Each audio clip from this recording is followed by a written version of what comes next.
Hola, ¿qué tal? ¿Cómo les va? Muy buenos días, muy buenas tardes, muy buenas noches. ¿Cómo andan? ¿Todo bien?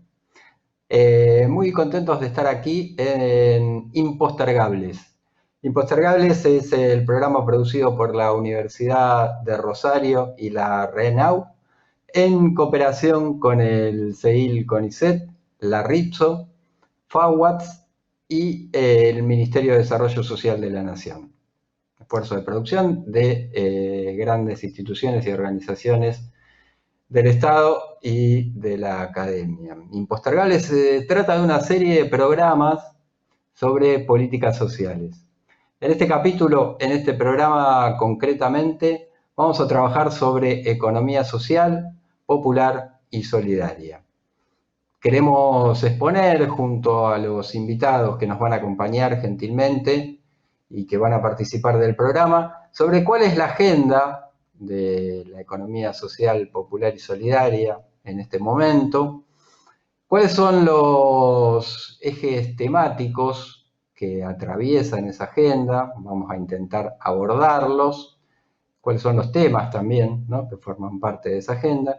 Y fundamentalmente la intención de Impostergables es trabajar sobre aportes concretos para proponer, para generar experiencias de trabajo y que puedan, ¿por qué no?, devenir en la construcción de políticas públicas.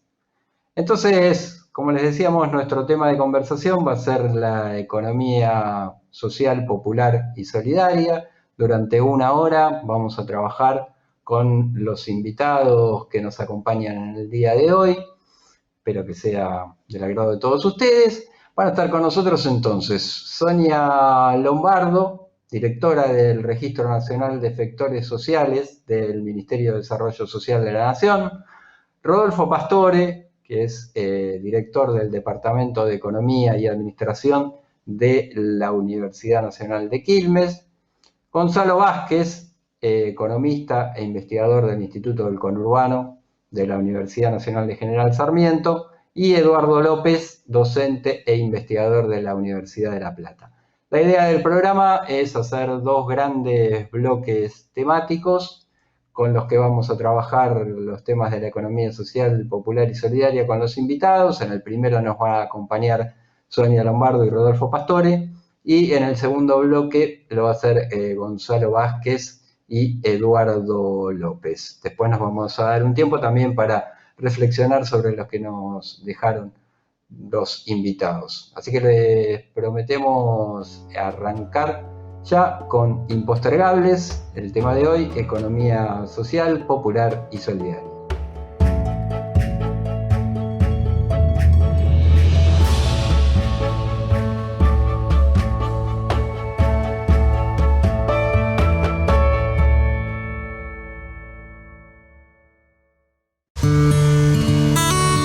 Esto es una cooperativa, una fábrica que hacemos aceite desde el principio hasta el final. Estamos trabajando de un volumen diario de 350 toneladas diarias de semilla, y de envasado estamos sacando un equipo por día, de singular y cortijo. Singular es la mezcla y cortijo es el girasol. Antes fuimos Agroindustria Madero y en 2016 decretó la quiebra. Fue un golpe muy duro, tanto para mí como para mis compañeros, nuestra familia. La mayoría tiene 7 años como mínimo aquí en la fábrica. Y no queríamos abandonar esto. Ya no sabíamos qué hacer, ofertas laborales ya en la calle no había, entonces lo más rápido fue esto, a juntar una asamblea y hacer cooperativa. Fines de 2016, la juez nos otorgó la continuidad laboral. Logramos pasar los servicios a nuestro nombre. Hay mucha expectativa de crecer, que seguramente va a ingresar mucha más gente. Vamos a hacer mucho más en la cooperativa. Lo lindo que es trabajar en una cooperativa, que sos parte de un proyecto y que gracias a este proyecto puedes darle de comer a tu familia. Hoy para mí la cooperativa es todo, ¿entendés? Todo. Estoy orgullosa de todo lo que es la cooperativa, de todo el esfuerzo.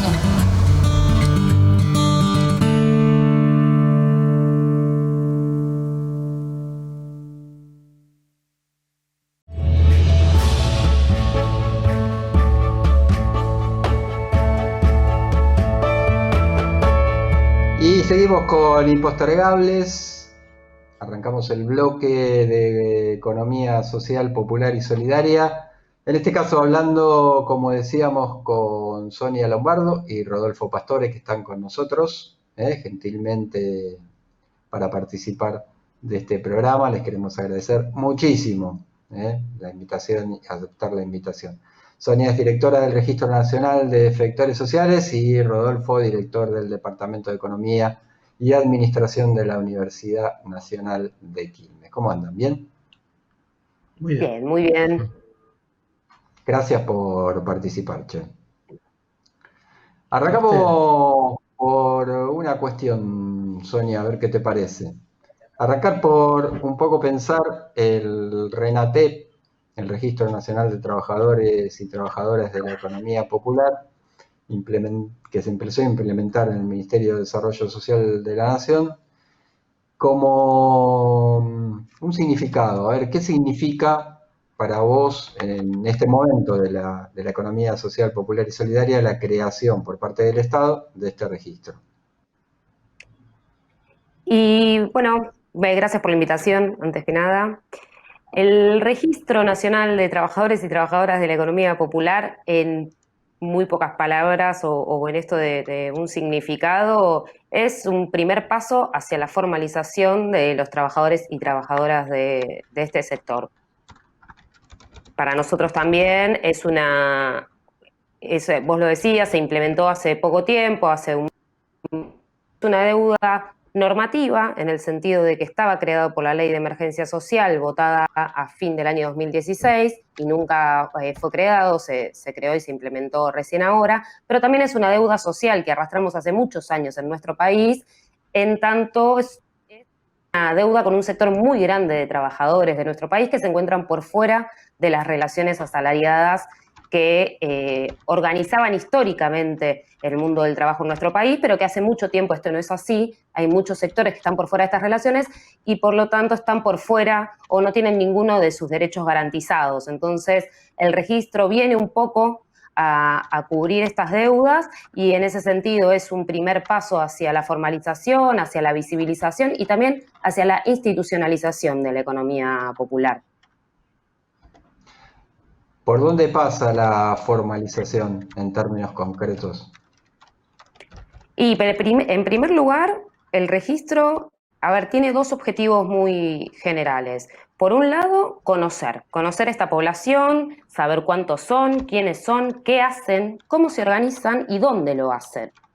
Un Estado que no tiene esa información difícilmente pueda planificar políticas acordes al desarrollo, porque en realidad uno de los grandes objetivos de esta Secretaría es impulsar el desarrollo de la economía social, solidaria y popular y fomentar la integración social y económica de los trabajadores y trabajadoras de este sector. Entonces, por un lado es conocer y por otro lado, en el sentido de lo que me preguntabas, el segundo gran objetivo es reconocer en términos de derechos. La idea es que este registro se convierta en una herramienta a partir del cual los trabajadores y trabajadoras registrados y registradas empiecen a acceder a determinadas herramientas, algunas que ya tiene la Secretaría y otras nuevas que estamos planificando, orientadas en este mismo sentido de fomentar su integración social, económica, fomentar la producción de estos trabajadores y de sus unidades productivas. Algunas de las herramientas que nosotros pensamos y las organizamos en función de grandes relaciones, en términos fiscales, por ejemplo, que accedan a un monotributo que les permita formalizar sus actividades económicas, que les permita acceder a hacer los aportes jubilatorios, que les permita acceder a una obra social, que les permita facturar, en el sentido de también la posibilidad de tener una factura fomenta necesariamente o ayuda a que crezcan estos emprendimientos. Otra de las herramientas que nosotros caracterizamos son las herramientas financieras, el acceso a créditos no usurarios, a créditos no bancarios, el acceso accesible, ¿no? Y acorde a este sector. Por ejemplo, hace poquito firmó el ministro un convenio con el Banco Nación para que todos los titulares de los programas sociales del ministerio puedan tener una cuenta de libre disponibilidad, una cuenta que les permita realizar transferencias y poder recibir transferencias de otros sectores que no sean solo del Estado, cosa que hasta el momento no la tenían. Esto también ayuda a la autonomía de estos emprendimientos autogestivos y de estos trabajadores para poder usar esa herramienta y además para también empezar a ser sujeto de crédito en el mismo banco. Otra de las herramientas que para nosotros ayuda e impulsa son las herramientas comerciales, por ejemplo, bueno, hay algunas que ya existen, como el compro estatal, el fomento de las ferias, digamos, generar estrategias de comercialización que se impulsen desde la Secretaría para todos los trabajadores registrados que les permitan acceder a espacios y a estrategias más amigables de comercialización para este sector. ¿Tenés una idea de cuánto tiempo puede llevar el registro? Para nosotros el registro es una política de mediano o largo plazo. Tuvo un fuerte impulso, digamos, ya vamos un mes y medio y en tan solo este mes y medio tenemos 460.000 solicitudes de inscripción al registro. Para nosotros eso es un montón, pero la verdad es que tampoco nos sorprende porque creemos que este sector es muy grande y que alcanza por lo menos entre 5 y 6 millones de trabajadores de nuestro país, así que va a ser una tarea que nos va a llevar algún tiempo, probablemente algunos años y nuestros años de gestión. Además, nosotros, producto de la pandemia, tuvimos que realizar este registro solo de manera online. O sea, hoy se pueden registrar a través de la página de internet y, bueno, sabemos, y además está muy en discusión en este momento, los problemas de conectividad que hay en todo el país. Así que estamos esperando poder salir al territorio a registrar en todas las provincias a través de una aplicación que estamos elaborando para hacer de este registro una herramienta que esté verdaderamente al alcance de todos los trabajadores y trabajadoras de este sector que en muchos casos se encuentran en situaciones de vulnerabilidad, que así como no les permiten desarrollar sus emprendimientos, probablemente tampoco les permitan acceder a determinadas herramientas vinculadas, por ejemplo, a Internet o a la tecnología, por lo cual sabemos que la estrategia que estamos implementando ahora es momentánea, es por estas circunstancias, por el contexto que estamos viviendo, pero apostamos a poder salir al territorio a hacer una registración efectiva porque queremos registrar absolutamente a todos los trabajadores y trabajadoras que se encuentran en esta situación o que realizan este tipo de trabajo. Rodolfo, ¿cómo te va? ¿Cómo andás? Hola, ¿cómo estás, Walter? Gracias por la invitación y es un gusto estar aquí. Igualmente, che. ¿En qué contexto, en qué momento, más que contexto, en qué momento de la economía social, popular y solidaria estamos? Estamos en un momento muy importante. Al mismo tiempo es un momento crítico porque venimos de 4 años sin duda de neoliberalismo y todos los efectos que todos sabemos que ha tenido, y eso ha repercutido en mayor medida en todas las necesidades y condiciones de las y los trabajadores de la economía popular y de la economía social y solidaria en general, ¿no?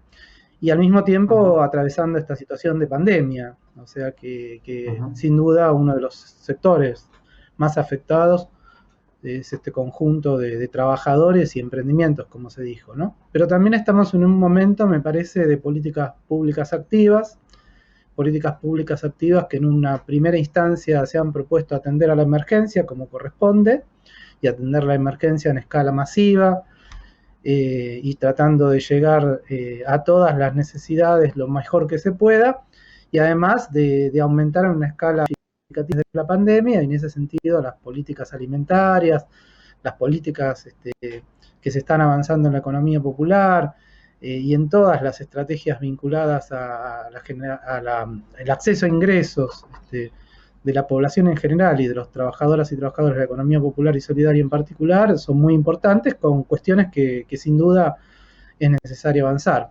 Pero más allá de eso, digamos, más allá de esta etapa y de la emergencia, creo que también lo interesante es que estamos en un contexto de oportunidades ante una nueva etapa nacional y popular y de unos aprendizajes hechos de etapas previas, en las cuales se ponen en agenda cuestiones centrales. Recién estábamos hablando, Sonia, con la importancia del RENATEP y la importancia que tiene en general esta visión, esta perspectiva que se lleva a cabo a partir de programas y políticas específicas, que es sin duda una agenda, en primer lugar, de reconocimiento, visibilidad y legitimación de estas economías y de estos trabajadores, ¿no? Y eso es central. Es central porque la primera forma yo creo, hegemónica, dominante, es la invisibilidad construida desde el poder, ¿no?, de estas economías y de estos trabajadores. Y la segunda es la delegitimación, hegemónica, y me parece que todo esto apunta justamente desde el Estado, de las políticas públicas, en la que, como digo, no solamente es de reconocimiento y de visibilidad, sino también de legitimación. Estamos también las universidades públicas, por ejemplo, pero que esto es necesario junto con una agenda de derechos y de institucionalización de estas economías, pero también una agenda de fomento, ¿no?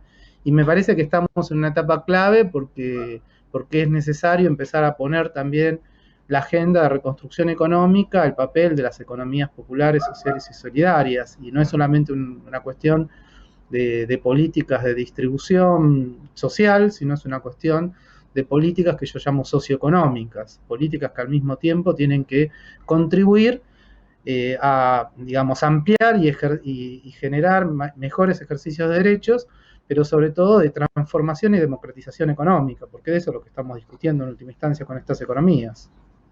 En ese sentido, ¿qué características tendrían que tener estas políticas socioeconómicas, Rodolfo? Bueno, además de las que ya estamos charlando, creo que una cuestión clave es también reconocer las distintas formas organizativas de lo económico, ¿no? Y particularmente la organización colectiva de los trabajadores en defensa de sus derechos, la organización sindical de los trabajadores de estas economías, pero también las formas de organización económica que no son capitalistas, básicamente, es decir, que no son patronales y que tienen otras formas de organización.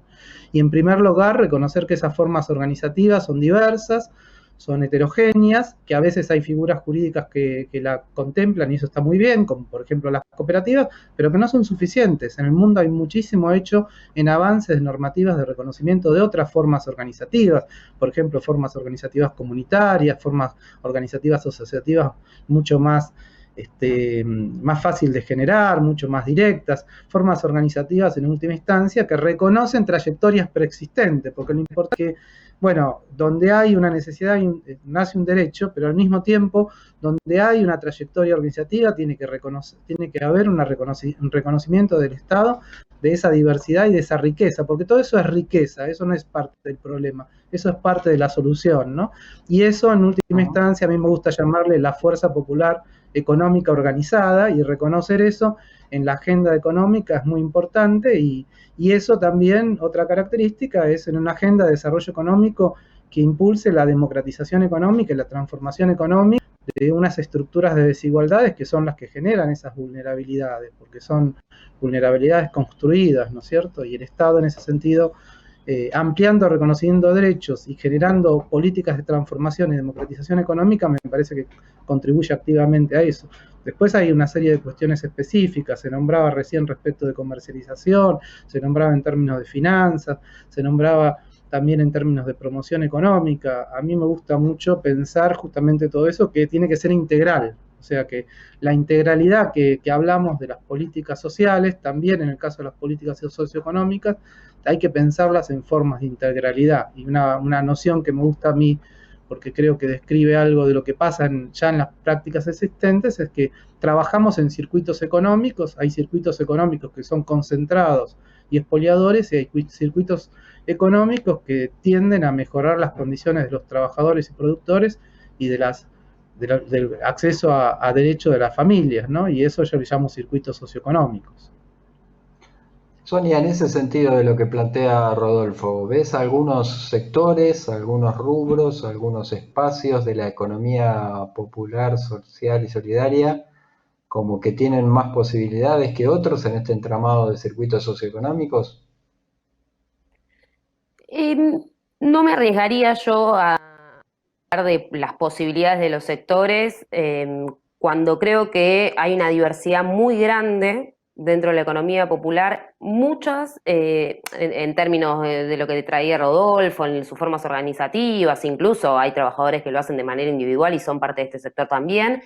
Y hay una diversidad muy grande en relación a las tareas que realizan y a la rama de actividad económica en la que se inscriben y la actividad.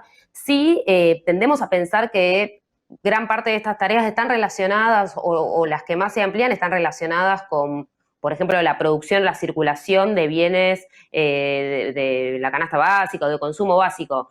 Sin embargo, también la pandemia visibilizó una situación que creo que complementa lo que traía Rodolfo recién, que tiene que ver con las tareas que el mercado no valora, que no reconoce, y que por lo tanto la sociedad tampoco las concibe como un trabajo, y que creo que la pandemia y el decreto que decretó algunas de las tareas vinculadas a este sector como esenciales, puso sobre la mesa que dentro de este sector se realizan una cantidad de tareas esenciales para la comunidad y que no están valorizadas ni por el mercado ni por el Estado, y que por lo tanto los trabajadores que la realizan o reciben ingresos muy por debajo de los ingresos mínimos necesarios o directamente no reciben ningún tipo de ingreso. Entonces creo que esto nos invitó a pensar como Estado y a la sociedad en general de qué manera reconocer ciertos trabajos que no son rentables para el mercado, no son rentables en el marco de la economía capitalista o el Estado en el que se encuentra en este momento, pero que son fundamentales para nuestra sociedad.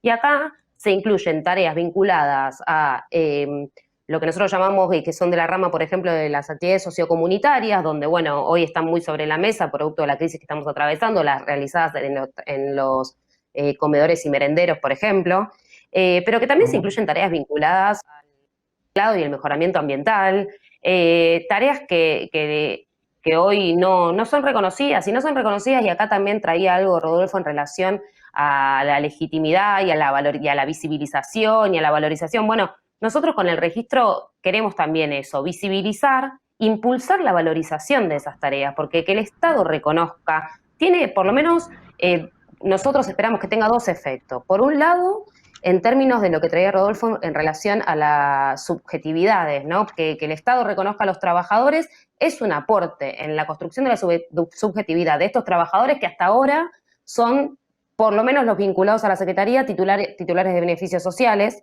y no, eso no son necesariamente trabajadores, eso ordena toda la política de otra manera. Y en relación a la sociedad, lo mismo. Entonces, que el Estado los reconozca, en principio, que es lo que nos proponemos en este registro, y es lo que se proponía también, y fue un primer paso con la Ley de Emergencia Social votada en el 2016, es un impulso, si se quiere, al reconocimiento en términos y a la construcción de subjetividades diferentes en relación al sector. Y la legitimidad que produce que otros actores, además del Estado, trabajen y legitimen esta situación. Y por otro lado, el reconocimiento del trabajo y el reconocimiento del trabajo y del valor que tiene este trabajo para la sociedad. Y entonces impulsar su valorización, digamos, valga la redundancia, ¿no? Si el Estado la reconoce y la impulsa, eso tiene efectos también en toda la economía. Y ahí Rodolfo hacía eje también en las políticas socioeconómicas. Bueno, nosotros también decimos que debemos fomentar la integración, no solo la integración social, sino la integración socioeconómica y socioproductiva. O sea, tenemos que orientar las políticas al desarrollo económico y productivo de trabajadores que en muchos casos ya realizan trabajos. Digamos, ya hay mucha gente trabajando que lo que pasa es que no le alcanza para subsistir porque esas tareas no son reconocidas por ninguno de los agentes que reconocen, legitiman y, si se quiere, producen valor. Entonces, que el Estado intervenga ahí es muy importante, no es el único, pero es muy importante e impulsa a que se empiecen a considerar y a generar los mecanismos necesarios para que esta economía se pueda empezar a desarrollar integradamente. Digamos, no es una economía que se va a generar en paralelo, es una economía que ya existe, y un primer paso es reconocerla y saber que existe y que además para nosotros llegó para quedarse, porque en definitiva lo que estamos diciendo es que hay un montón de trabajadores que se crean su trabajo y que crean otras formas de organizarse para subsistir, pero que también eso creció un montón, y entonces hay otras experiencias que no necesariamente son de subsistencia, sino que tienen un montón de otros valores, si se quiere, pero que no pueden ser, que no van a ser nunca integrados al mercado formal, porque eso llegó un límite.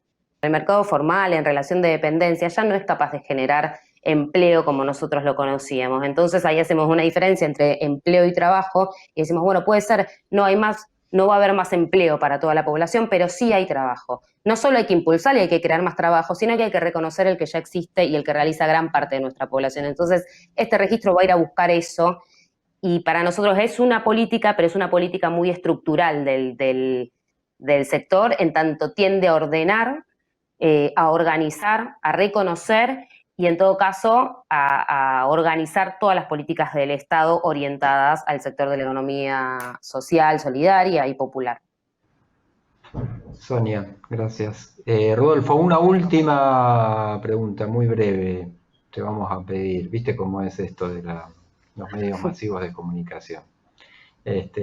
Lamentablemente se nos va el tiempo.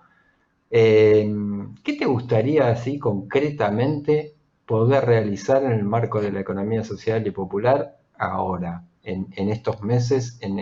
¿Cuál es un objetivo que tires así corto a pensar o a desarrollar? Mire, bueno, como política, digamos, como construcción de política, yo creo que unas líneas directrices tienen que ver con esta idea de la valorización socioeconómica, ¿no? Me parece que necesitamos políticas que contribuyan a la valorización socioeconómica. Eso desde ya va en torno al reconocimiento y autorreconocimiento, también a la redistribución de recursos del Estado, pero es fundamental impulsar plataformas institucionales, tecnológicas, de potenciar estas economías, porque estas economías son economías del siglo XXI, son economías que es necesario que el Estado no solo reconozca desde ya y impulse derechos, sino sobre todo que contribuya a generar tecnologías e innovaciones sociales, económicas, productivas, adecuadas, ¿no? Y en ese sentido, otra cuestión clave y que me parece muy importante es que tiene que haber un sistema educativo, científico, técnico, adecuado para poder responder a esas necesidades, y la verdad que hay un gran mapa de entidades educativas, científico-técnicas, como son nuestras universidades, pero también muchísimas entidades de educación y trabajo, de tecnología, etcétera. Construir un subsistema nacional de innovación, tecnología, para la economía popular, solidaria, para estas economías, creo que es fundamental, y en ese camino creo que las universidades públicas y el sistema educativo y científico-técnico en general tienen mucho para aportar, y eso sería también algo para poner en la agenda de reconstrucción económica. Le queremos agradecer muchísimo, infinitamente, la participación en el programa. Estamos re contentos de haber compartido este rato. Un gusto realmente, Sonia, Rodolfo.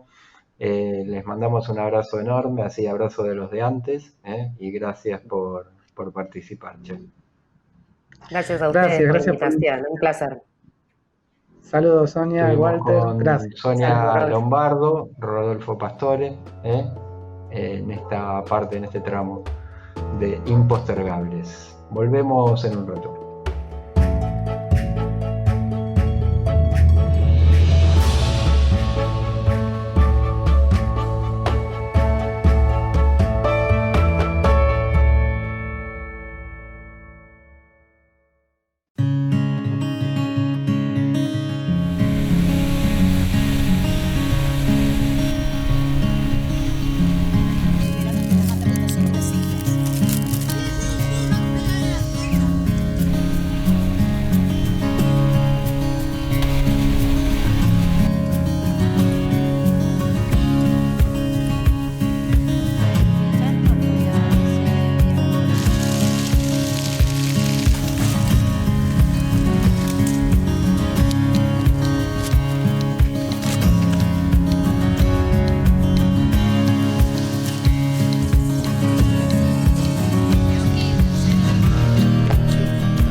Y continuamos con Impostergables, esta serie de programas sobre políticas sociales, producido por la Universidad de Rosario y la RENAU, en cooperación con el CEIL CONICET, la RIPSO, FAWATS y el Ministerio de Desarrollo Social de la Nación. Estuvimos en el primer bloque del programa con Rodolfo Pastore y y Sonia Lombardo. Ahora vamos a arrancar este segundo bloque, esta segunda parte del programa para hablar sobre economía social, popular y solidaria, con Gonzalo Vázquez, es economista e investigador del Instituto del Conurbano de la Universidad Nacional de General Sarmiento. Gonzalo, ¿qué tal? ¿Cómo te va? Gracias. ¿Qué tal, Walter? ¿Cómo andás? Gracias por la invitación. ¿Todo bien? Todo bien. Gracias, che. Ustedes están trabajando en un relevamiento, una investigación que realizaron con cooperativas y federaciones. ¿Qué te parece que podamos extractar relevante sobre ese trabajo como para presentarnos en el programa? Bueno, nosotros desde el Instituto del Conurbano siempre estamos muy interesados en analizar tanto lo que está sucediendo en el conurbano de Buenos Aires, como en particular en el sector de la economía popular, social y solidaria. Y lo que, bueno, estamos ya hace más de 5 meses en esta situación de pandemia, de aislamiento social, y queríamos ver cómo esto afectaba especialmente a cooperativas, a federaciones, asociaciones de distintos rubros, y bueno, producir un poco de información rápida primero para visibilizar la problemática y también para repensar las políticas, ¿no? Entonces lo que hicimos fue varios relevamientos, pero específicamente en el último mes estuvimos entrevistando a 25 referentes de cooperativas y de federaciones de distintos sectores. Por ejemplo, referentes de la agricultura familiar, de trabajo con reciclaje, de industrias textiles, de industrias gráficas, y bueno, en general lo que les preguntábamos y tratábamos de relevar era cómo estaban atravesando este momento, esta situación, y por supuesto nos fuimos encontrando con situaciones diversas.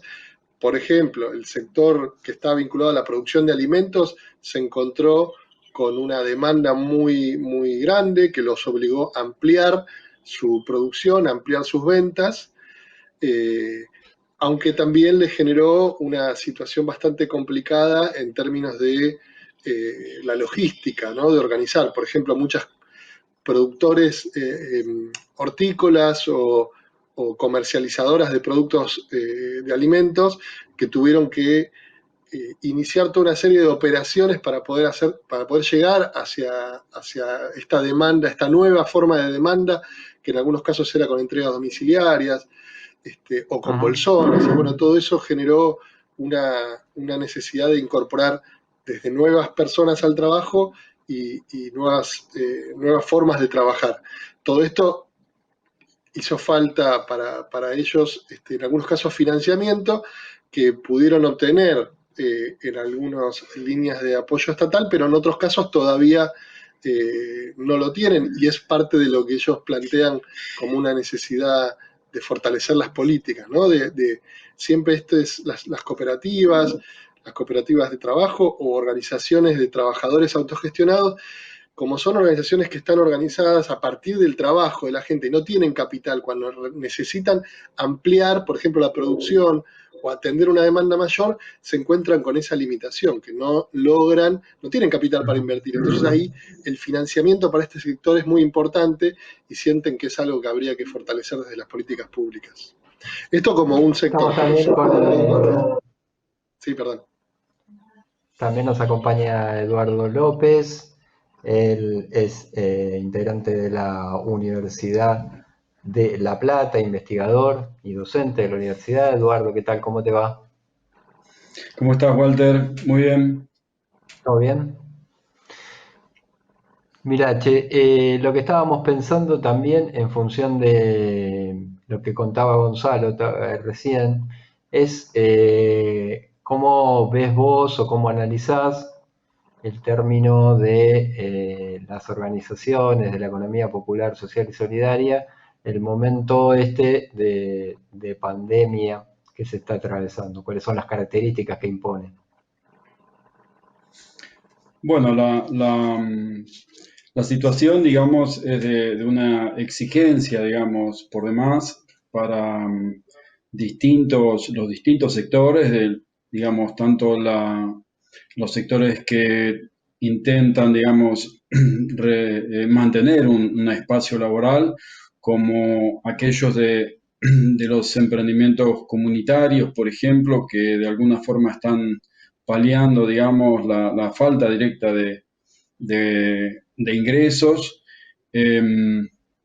Lo que nosotros, de alguna forma, desde nuestras investigaciones, intervenciones, estamos viendo que en realidad se están dando saltos cualitativos en el sector que demandan, digamos, cambiar un poco la perspectiva de lo que veníamos haciendo, por lo menos los últimos años, y eso es un poco, me parece, lo que hay que por ahí echarle un poco más de luz, ¿no? O sea, hay me parece que necesitamos como cierto enfoque de hermenéutica de las emergencias, ¿no? O sea, abrir la mirada para ver, bueno, qué es lo nuevo que está emergiendo y desde ahí, digamos, leer procesos bueno, que son partes de esta etapa, que son nuevos, ¿no? Por ejemplo, articulaciones que antes no se daban en términos de movimientos territoriales que articulan, digamos, con lo que eran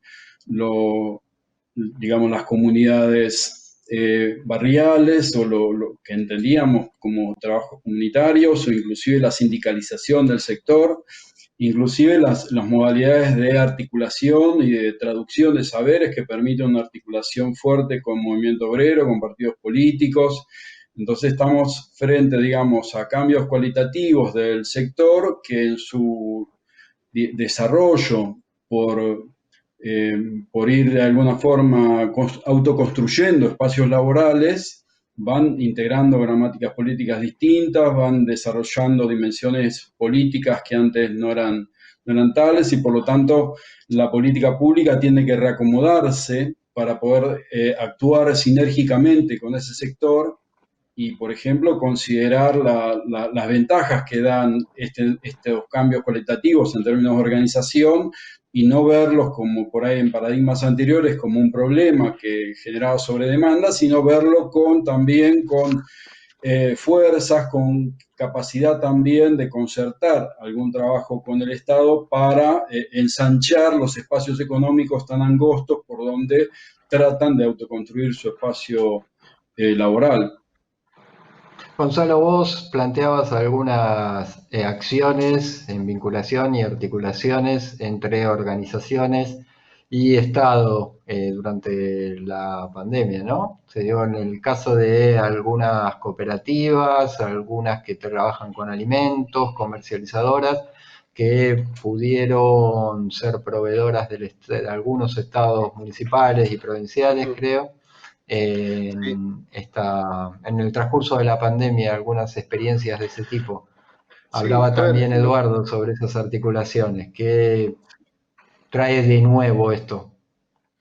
A ver, de nuevo, y lo que nosotros levantamos de las cooperativas, de los referentes de la economía social que estuvimos entrevistando, conversando, es que hay muy buena disposición en los últimos, digamos, en los gobiernos que han asumido hace menos de un año, de incorporar en las políticas públicas e inclusive en las compras estatales a productos y organizaciones de la economía social, lo cual consideran que es muy, muy auspicioso. Ahora, también es cierto que eso no es sencillo llevarlo a la práctica.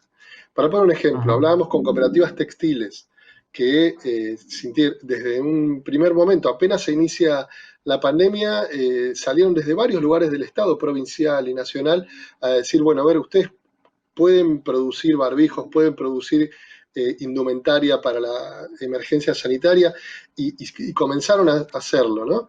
Ahora, también es cierto que, por ejemplo, cuando surgen las licitaciones, en esas situaciones, las cooperativas o pequeñas asociaciones no tienen la posibilidad de colocar un dinero, de adelantar un dinero, o el pago que en el Estado suele tener alguna cierta demora, no les permite a ellos poder ofertar.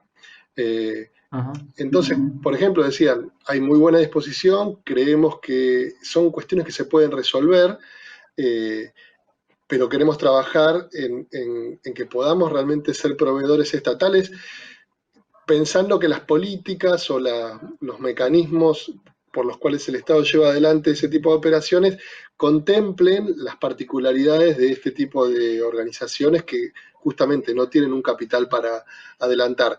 Pero hay muy buenas expectativas al respecto y hay ejemplos concretos como esto de las textiles, que no fueron los únicos. En ese caso, ¿consideras que es necesario como una nueva inteligencia, digamos, de parte del Estado y de las organizaciones para favorecer esos circuitos?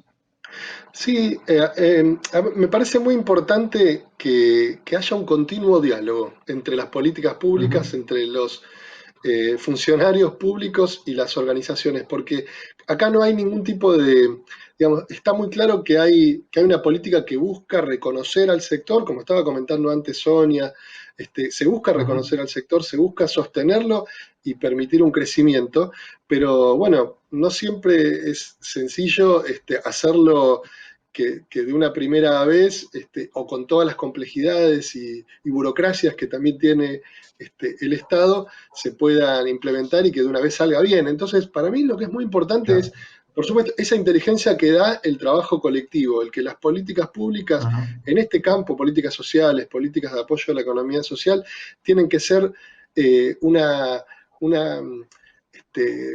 una gestión o una creación colectiva entre el Estado y las organizaciones.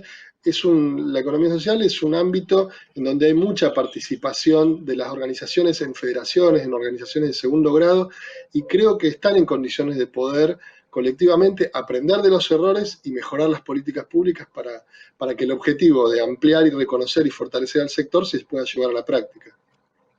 Tal cual. En ese sentido, y Eduardo, te quiero preguntar para agregar el tema del territorio también, ¿no? Cómo generar circuitos entre el Estado, las organizaciones que sean eficientes, eficaces y sumen a ambos sectores, y a la vez interpretando la particularidad territorial. Sí, claro, como decía Gonzalo, recién, digamos, hay una necesidad de construir otro tipo de relación y el tema de los saberes es una cuestión crítica. Por ejemplo, para elaborar este tipo de políticas y para poder tener la dinámica que se necesita, por ejemplo, dispositivo, digamos, que podríamos relacionarlos con lo que conocemos como gestión asociada. Por ejemplo, nosotros trabajamos con un concepto de sinergia emancipatoria, o sea, un modelo de gestión que de alguna forma pueda reunir las energías en distintos planos, pero se basan también en este diálogo de saberes, en términos de que nosotros en el Estado no sabemos todo, en la academia no sabemos todo, hay un saber institucional que radica en el Estado, que la academia suele de alguna forma menospreciar, hay un saber territorial que de alguna forma el abandono del Estado, de los territorios, hace de que sea incapaz, este Estado erosionado, digamos, en la capacidad de dar servicios en los territorios, de alguna forma ha sido ocupado por otro tipo de efectores que son de las organizaciones sociales. Por lo tanto, uno de los puntos de partida, digamos, tiene que ser esta posibilidad de diálogo de saberes a partir, digamos, de poder sostener dispositivos de gestión asociada que tampoco pueden ser globales, porque como decía Gonzalo hace un rato, digamos, ciertas discusiones en el campo, digamos, de la distribución primaria, digamos, se dan por ramas, porque cada una de las ramas de la economía está habitada por distintos agentes económicos con los cuales de alguna forma se pueden ir encontrando soluciones, se pueden crear nuevos arreglos o puede haber algún tipo de negociación, porque bueno, por ahí el problema es de suma cero, digamos, ¿no? Entonces, me parece que tenemos que pensar en una nueva idea, digamos, quizá esto que planteaba Pastore, digamos, en el otro bloque, las políticas socioeconómicas, en términos de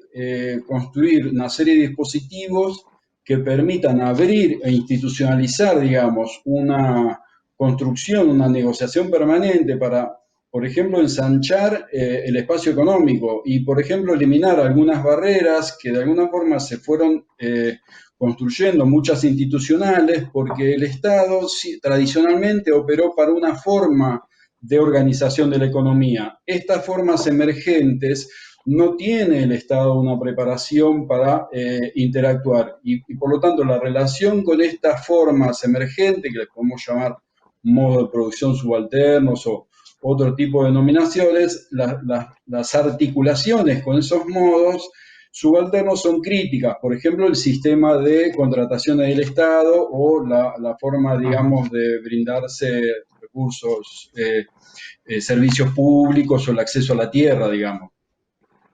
Ahora bien, Gonzalo, en ese sentido, trazando la línea de lo que veníamos hablando sobre nuevos circuitos, nuevas relaciones, nuevos vínculos, ¿consideras que el Estado nacional, por lo menos, o el Estado de algunas provincias, están en condiciones de desarrollar esta nueva práctica y proponer y desarrollar políticas asociadas de manera conjunta y concreta?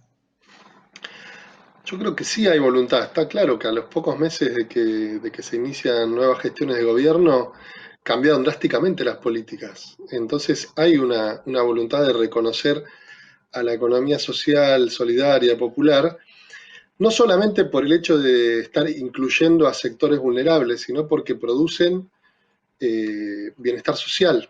No hay que, digamos, no, creo que hay que valorar que, digamos, en este contexto de pandemia, por ejemplo, ninguna cooperativa de trabajo dejó a ningún trabajador afuera. Digamos, uno ve lo que sucede con otras empresas, inclusive las grandes, que lo que estaban buscando era lo más rápido posible poder desprenderse de ciertos trabajadores porque son un costo. Para las cooperativas de trabajo, para las organizaciones de la economía social, no hubo una persona, ni un trabajador ni trabajadora que se quedó afuera en este contexto. Lo hacen solidariamente. Por ejemplo, cuando con todas las políticas de el IFE o las políticas de subsidios, por ejemplo, la línea 1 del Ministerio de Trabajo, del programa de trabajo autogestionado, no lo cobraban todos los trabajadores y trabajadoras de las cooperativas, pero cuando lo cobraban, aunque sea una mitad o un tercio, lo ponían en común en la cooperativa, esto me lo dijeron varias en las entrevistas, para que todos puedan, aunque sea, tener un retiro, que no es el mismo retiro que tenían antes, pero que sea un retiro que les alcance para poder sobrevivir esta situación tan dura en el marco de la pandemia. Entonces, estamos hablando de organizaciones que generan empleo, que pueden producir en cualquier tipo de actividad o sector de la producción, que generan inclusión de sectores que quedan afuera del mercado asalariado formal, y además que aportan al bienestar social y ambiental. Por ejemplo, hemos entrevistado a muchas cooperativas de reciclaje que están, su trabajo es producir un ambiente más sano y necesitan de las políticas públicas ese reconocimiento que yo creo que es posible, pero que bueno, calculo que en un momento post pandemia uno tendría que pensar, bueno, cómo fortalecer, cómo que, digamos, las políticas que lograron ampliar el sostenimiento de ingresos, tal vez en un periodo posterior a la post pandemia podemos pensar que estén más orientados a generar y fortalecer las organizaciones de trabajo autogestionado. O de trabajo vinculado al reciclaje, vinculado al cuidado, como decía Sonia en el bloque anterior. La pandemia lo que mostró es muchísimas personas que no cobran ninguna remuneración, pero están sosteniendo la alimentación y el cuidado de muchísimas personas en los barrios populares. Digo, creo que sí hay una posibilidad, porque se ve una voluntad política, pero bueno, el desafío es seguir pensando que las políticas actuales puedan consolidarse y puedan mejorarse, lo cual va a generar un bienestar al conjunto de la sociedad y fortalecimiento de este sector.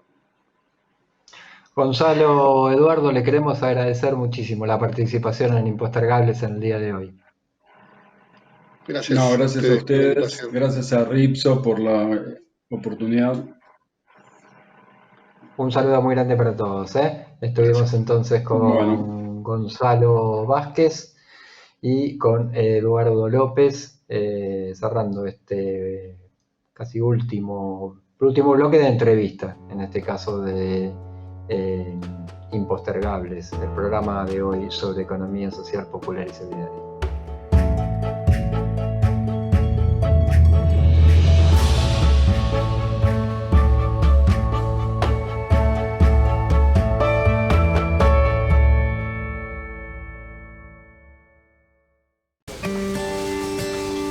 Estamos en la organización de FECOPIAC, que significa Feriantes, Emprendedores, Comerciantes y Pequeños Productores de Pilar, Asociación Civil. Nosotros para mañana estamos entregando 120 bolsones. Ayer los productores cosecharon, acá clasificamos, armamos el bolsón hoy. Mañana entregamos. Desde la quinta al consumidor. Los productores usan el crédito para semilla o les falta, digamos, algún fertilizante para sembrar un poquito más. Al mismo productor le sirve porque nos incentiva un poquito más para seguir adelante. CEDECA trabaja con el Programa Nacional de Microcréditos, entregando créditos a los productores familiares desde hace muchos años. Permite a los productores poder hacer inversiones más grandes, de esa manera mejorar su producción. Acompaña en todo el proceso productivo y en todo lo que es la evolución del crédito. Lo que se busca es que sean precios justos, que sean accesibles para todos, para el productor, para el emprendedor, para la emprendedora, y un precio justo para el consumidor.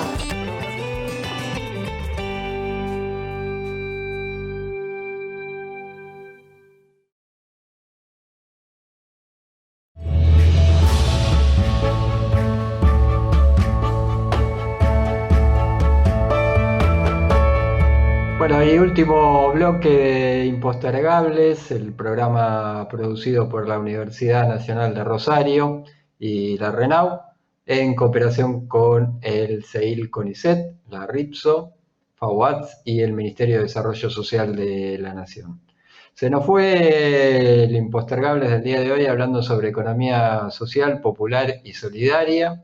Quisimos hacer un aporte y creo que salió en función de las respuestas de todos los entrevistados que nos acompañaron en el día de hoy sobre esa agenda, ¿no? Esa agenda de la economía popular, social y solidaria.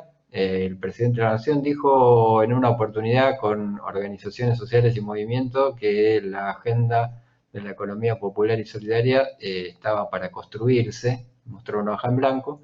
Y creo que estamos en ese camino, ¿no? Quienes formamos parte de este campo desde hace muchísimos años, que estamos transitando ese camino para poder conformar esa agenda, con sus títulos, con sus propuestas, con sus variantes, con sus ejes, con sus intérpretes, pero a la vez también reconociendo los años de historia y de construcción que vienen realizando tanto las organizaciones sociales como las instituciones académicas como el Estado.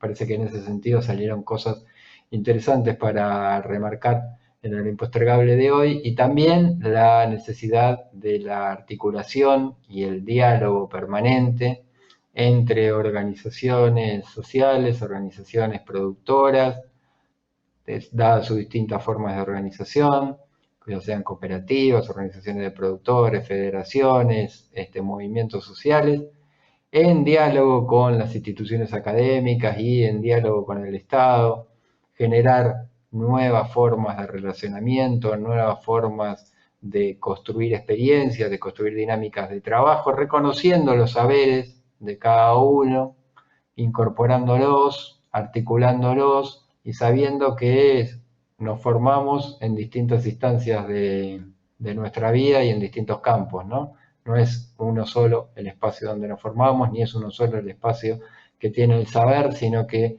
nos vamos articulando y construyendo de manera colectiva.